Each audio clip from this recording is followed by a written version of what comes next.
먼저 오미크론 변이 발생 현황과 방역 대응에 대해서 설명을 드리도록 하겠습니다.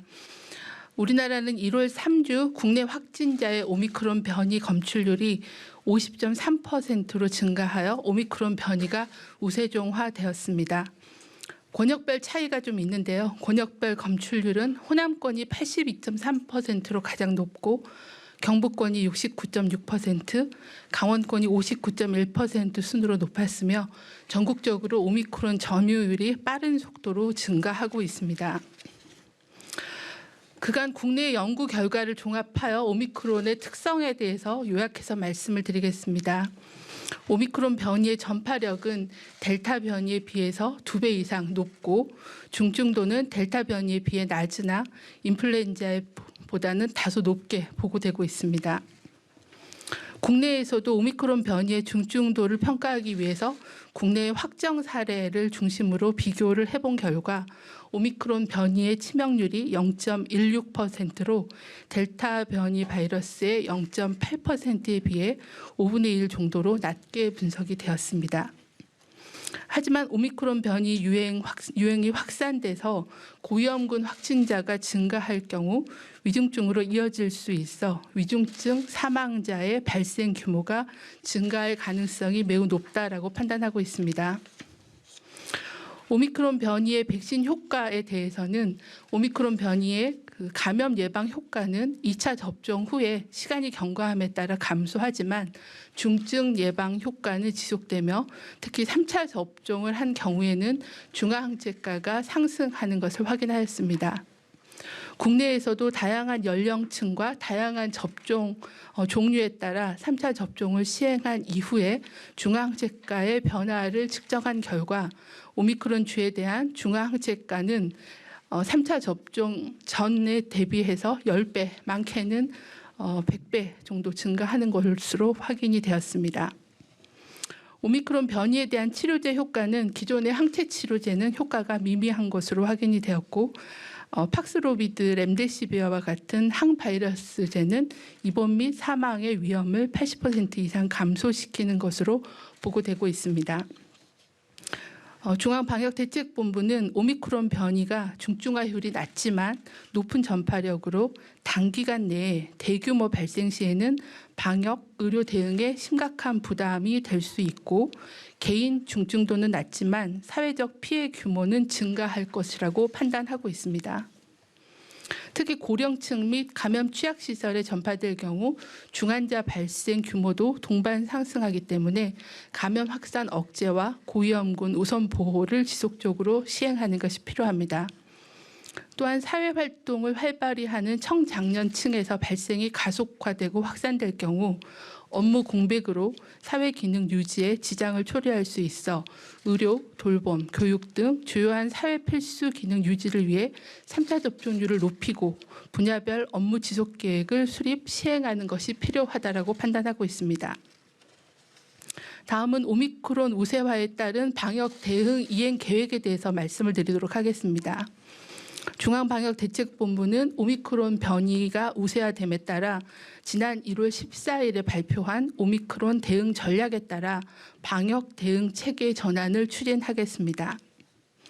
오미크론 대응 체계 전환의 핵심은 한정된 방역 의료 자원을 효과적으로 활용하여 전체 확진자 규모의 통제보다는 고위험군의 신속한 진단과 치료에 집중하고 확진자 급증에 대응하기 위해 지속가능하고 효율적인 진단검사와 역학조사, 관리 대응 체계로 전환하는 것입니다.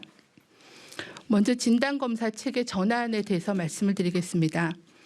코로나19 진단검사의 개편은 한정된 PCR 검사 역량을 60대 이상의 고위험군 조기 진단에 집중하여 고위험군의 조기 치료를 통해 위중증을 예방하고자 합니다.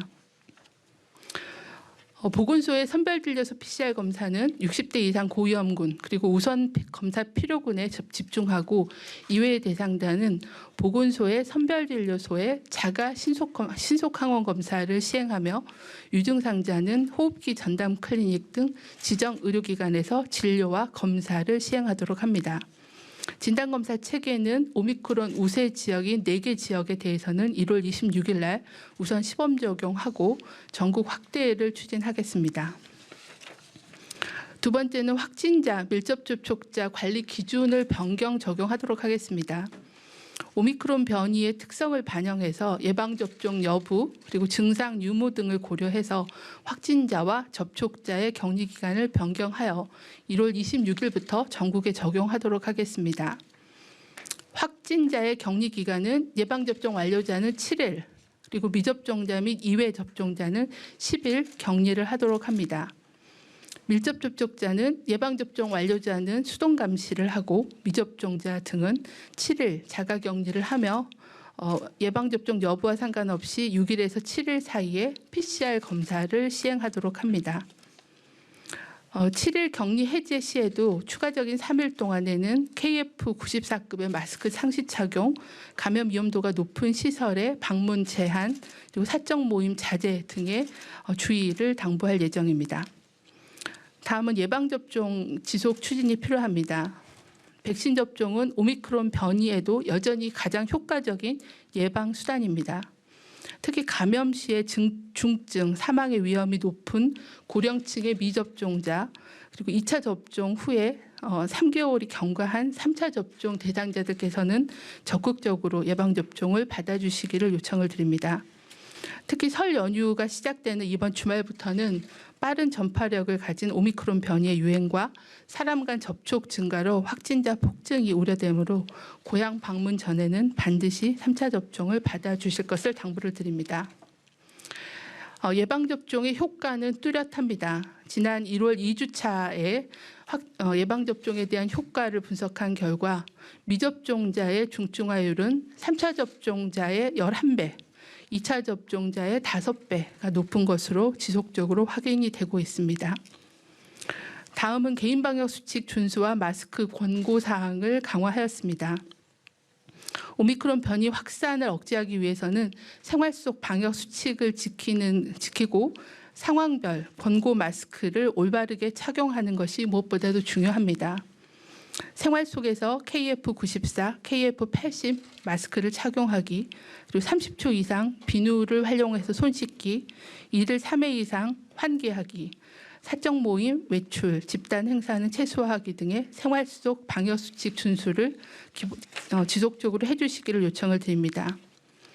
오미크론 유행 상황에서 마스크 착용은 간편하고 효과적인 방역수칙입니다. 설 연휴 고향 방문 여행으로 기차 또는 비행기 등 다중이 이용하는 교통수단에서는 KF80 이상의 보건용 마스크를 착용해 주실 것을 당부를 드립니다. 또한 마스크는 입과 코를 완전히 가리고 얼굴과 밀착해서 착용해야 되며 마스크 가드 등 액세서리를 함께 사용하는 것은 권고하지 않습니다. 특히 기저질환자 등 코로나19 고위험군 그리고 산밀시설을 이용하는 경우 그리고 감염 취약시설을 방문하는 경우는 비말 차단율이 높은 KF94 또는 KF80 마스크를 우선 착용해 주실 것을 요청을 드립니다. 다음은 코로나19 주간 위험도 평가에 대해서 말씀을 드리겠습니다. 지난 1월 3주차에 주간 위험도를 평가한 결과 국내 오미크론 검출률이 50%를 초과하였고 확진자의 증가 양상이 급격하게 증가하고 있으며 설 연휴 등을 대비해서 발생이 급증할 위험이 있다고 판단하여 전국, 수도권, 비수도권 모두 높음 단계로 평가를 하였습니다. 세부적인 발생 상황과 지표에 대해서는 보도 자료로 가름하도록 하겠습니다. 다음은 방역 패스 시행에 대해서 안내를 드리겠습니다. 오늘부터 방역 패스의 의학적 사유에 의한 예외 범위가 확대 적용됩니다. 코로나19 예방접종 후 이상 반응 의심 증상으로 인과성 근거 불충분 4-1 판정을 받았거나 접종 후에 6주 내에 입원 치료를 받은 경우에 대해서 예외가 적용이 됩니다. 또한 오늘부터는 쿠브와 전자출입명부 앱에서 접종 내역 발급 업데이트로 전자 PCR 음성 확인서와 전자 예외 확인서를 발급받으실 수 있습니다. 해당 사이트에서 업데이트 하셔서 전자 증명서를 활용해 주시기를 요청을 드립니다. 아울러 1월 26일부터 신속 항원 검사가 시범 적용되는 4개 지역에서는 선별진료소와 임시선별진료소 그리고 호흡기 전담 클리닉 등 지정 의료기관에서 방역 패스로 신속 항원 검사가 인정이 됩니다. 신속 항원 검사 음성 확인서를 발급받으실 수 있고 이 음성 확인서의 유효 기간은 음성 결과를 받고 통보받은 후 24시간이 되는 날의 자정까지 유효하게 인정이 되며 전국에서 모두 방역 패스가 인정된다는 것을 알려드리겠습니다. 이상입니다.